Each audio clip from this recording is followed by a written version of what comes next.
بسم اللہ الرحمن الرحیم۔ السلام علیکم۔ رسول اللہ صلی اللہ علیہ وسلم کی اولاد میں 3 صاحبزادے اور 4 صاحبزادیاں تھیں۔ آپ صلی اللہ علیہ وسلم کی یہ سب اولاد آپ کی پہلی زوجہ محترمہ ام المومنین حضرت خدیجہ رضی اللہ تعالیٰ عنہا کے بطن مبارک سے پیدا ہوئی، سوائے ابراہیم کے وہ آپ صلی اللہ علیہ وسلم کی باندی حضرت ماریہ قبطیہ رضی اللہ تعالیٰ عنہا سے پیدا ہوئے۔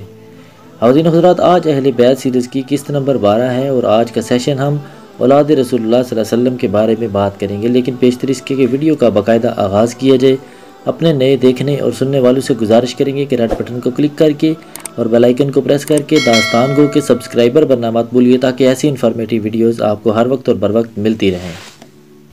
حاضرین حضرات، نبی کریم صلی اللہ علیہ وآلہ وسلم کے صاحبزادوں میں سب سے بڑے حضرت قاسم، پھر حضرت عبداللہ اور پھر حضرت ابراہیم رضی اللہ تعالیٰ عنہ تھے۔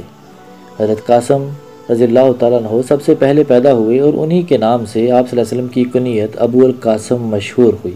مکہ معظمہ میں ہی ان کی ولادت ہوئی، 17 ماہ زندہ رہے، ابھی پاؤں چلنے لگے تھے کہ وہیں مکہ میں ہی آپ صلی اللہ علیہ وسلم کو نبوت ملنے سے پہلے انتقال کر گئے اور وہیں مدفون ہوئے۔ دوسرے صاحبزادے حضرت عبداللہ رضی اللہ تعالیٰ عنہ بھی تھے، ان کی ولادت نبوت ملنے کے بعد ہوئی، ان کا لقب طیب بھی تھا اور طاہر بھی۔ یہ بھی بچپن میں وہیں مکہ مکرمہ میں انتقال کر گئے اور 1 سال 6 ماہ 8 دن حیات پائی۔ ان کی وفات پر بدبخت عاص بن وائل نے آپ صلی اللہ علیہ وسلم کو طعنہ دیا تھا کہ اب نعوذ باللہ محمد صلی اللہ علیہ وآلہ وسلم کی جڑ کٹ گئی ہے، اس کی نسل آگے نہیں چلے گی، جس سے رہتی دنیا میں اس کا تذکرہ بھی نہیں ہو سکے گا۔ اس پر اللہ تعالیٰ نے آپ صلی اللہ علیہ وسلم کی شان میں سورہ کوثر نازل فرمائی تھی۔ چنانچہ تیسرے صاحبزادے حضرت ابراہیم رضی اللہ تعالیٰ عنہ تھے۔ یہ 8 ہجری میں مدینہ طیبہ میں اوالی کے علاقہ میں پیدا ہوئے۔ یہ حضرت خدیجہ رضی اللہ تعالیٰ عنہا کی بجائے آپ صلی اللہ علیہ وسلم کی باندی حضرت ماریہ قبطیہ رضی اللہ تعالیٰ عنہا کے بطن سے پیدا ہوئے تھے۔ سیدنا ابراہیم رضی اللہ تعالیٰ عنہ کی پیدائش پر آپ صلی اللہ علیہ وسلم بہت زیادہ خوش ہوئے تھے۔ آپ صلی اللہ علیہ وسلم نے حضرت ماریہ کو وہیں اوالی میں گھر دے رکھا تھا، چنانچہ وہ موسم گرما اور کھجور چننے کے زمانہ میں وہاں رہا کرتی تھیں اور آپ صلی اللہ علیہ وسلم ان کے پاس وہیں تشریف لے جایا کرتے تھے۔ وہ دایا جس کے ہاتھوں حضرت ماریہ سے ابراہیم کی پیدائش ہوئی، رسول اللہ صلی اللہ علیہ وسلم کی آزاد کردہ باندی سلمہ تھی۔ یہ اپنے شوہر ابو رافع کے پاس گئی اور اسے بتایا کہ حضرت ماریہ کا لڑکا پیدا ہوا ہے۔ وہ دوڑے دوڑے آئے اور حضور صلی اللہ علیہ وسلم کو ابراہیم کی ولادت کی خوشخبری دی۔ اس بشارت پر آپ صلی اللہ علیہ وسلم نے ابو رافع کو ایک غلام عنایت فرمایا۔ پھر 7ویں دن آپ صلی اللہ علیہ وسلم نے ان کا عقیقہ کیا، جس میں 2 مینڈے ذبح کیے۔ اسی 7ویں دن ان کا نام رکھا۔ دوسری روایت کے مطابق آپ صلی اللہ علیہ وسلم نے پیدائش کی رات ہی ان کا نام رکھ دیا تھا اور بعض کے نزدیک یہی روایت صحیح ہے، اور ان کا سر منڈوایا، پھر ان بالوں کے وزن کے بقدر چاندی صدقہ کی اور ان بالوں کو زمین میں دفن کر دیا۔ سر مونڈنے والے کا نام ابو ہند تھا۔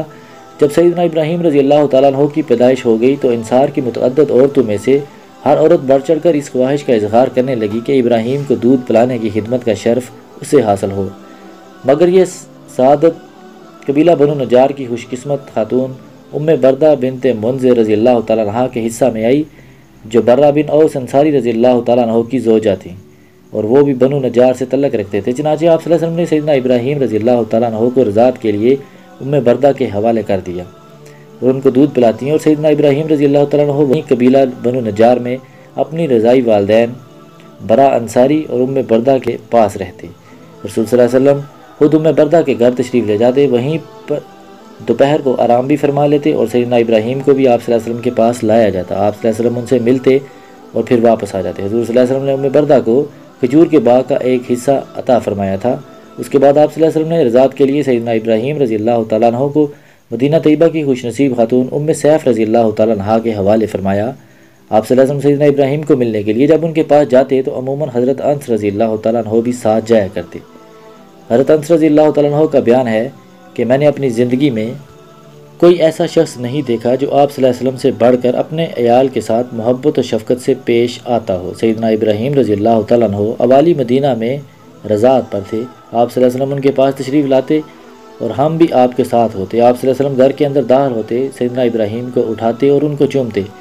ایک دفعہ سیدنا ابراہیم رضی اللہ تعالیٰ عنہ بیمار ہو گئے، جبکہ عمر مبارک ابھی 2 سال بھی نہیں ہوئی تھی۔ ان کی بیماری پر حضرت ماریہ رضی اللہ تعالیٰ عنہ بہت زیادہ دکھی ہوئیں، ہر وقت ان کے پاس رہنے لگی اور اس کوشش میں لگی رہتی کہ کسی طرح یہ شفا یاب ہو جائے، مگر ارادہ الہی یہ ہو چکا تھا کہ ابراہیم اپنی رضاعت جنت میں جا کر پوری کریں گے۔ رسول صلی اللہ علیہ وسلم نے بھی محسوس کیا کہ ابراہیم آخری سانسوں میں ہیں۔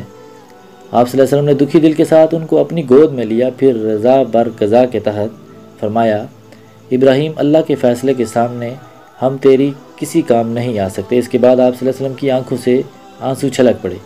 ایک روایت میں حضرت انس رضی اللہ تعالیٰ عنہ کا بیان ہے کہ ہم رسول اللہ صلی اللہ علیہ وسلم کے ساتھ سیدنا ابراہیم کے پاس گئے۔ آپ صلی اللہ علیہ وسلم نے ان کو اٹھایا، چوما اور فرط محبت سے ان کو سونگا۔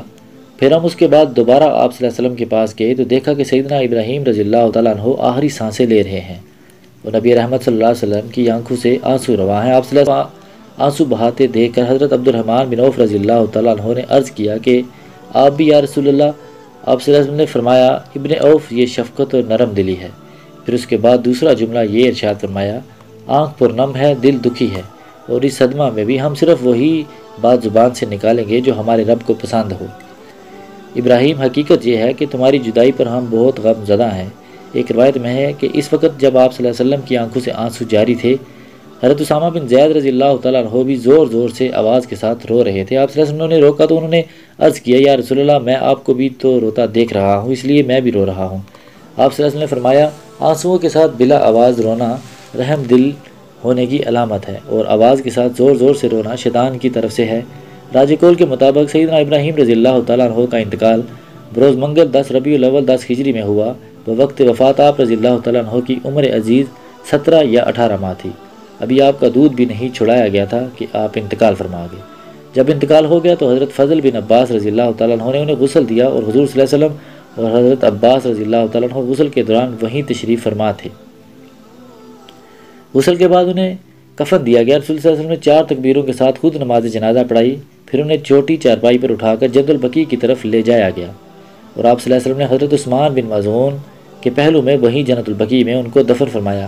حضرت فضل بن عباس رضی اللہ تعالیٰ عنہ اور حضرت اسامہ بن زید رضی اللہ تعالیٰ عنہ قبر میں اترے، اور حضور صلی اللہ علیہ وسلم اور حضرت عباس قبر کے کنارے پر تشریف فرما تھے۔ تدفین کے بعد آپ صلی اللہ علیہ وسلم نے ان کی قبر پر پانی چھڑکا، اور قبر کی شناخت کے لیے قبر پر ایک پتھر کے ذریعے نشانی بھی لگا دی۔ کثرت سے حدیث میں آیا ہے کہ سیدنا ابراہیم کی وفات والے دن سورج گرہن لگ گیا تھا۔